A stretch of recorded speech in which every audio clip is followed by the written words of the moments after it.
I was born and have been raised in the South. And while I have traveled to many countries around the world, I still choose to live here. I was raised a proud Southerner and I remain a proud Southerner.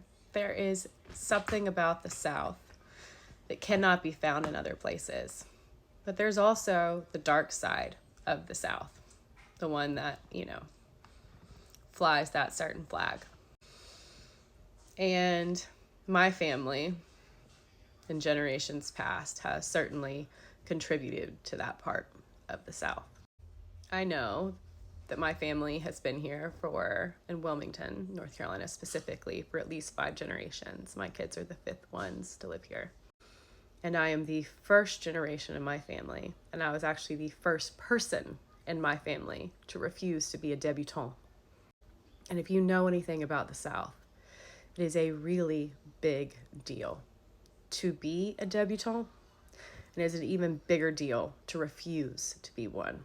I remember how absolutely pissed my grandmother was that I was not going to continue on to carry the family name in that way because I refused to continue on contributing to the antebellum part of the South.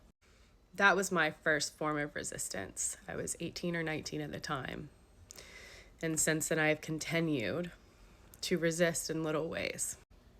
And it might not seem like those small acts of defiance and resistance do much on the greater scale of things, but I'm here to tell you that they make much bigger changes and much bigger ripples than you could ever imagine. So I'm asking you, what is the decision that you're going to make to defy the traditions, the standards of this delusion that we've all been bought into, whether you're from the South or not? If you look like me, you've contributed in some way. You've been complacent in some way. What's today's act of resistance? I called 3 different people today. I'll probably make a couple more calls later. That was my act of resistance today. Another one of my acts is finding joy. I'm probably going to sit down and paint in a little while because they're not going to take that from me. But it started when I refused to continue on a tradition that I found problematic. I refused to be a debutante. What are you going to refuse to be today?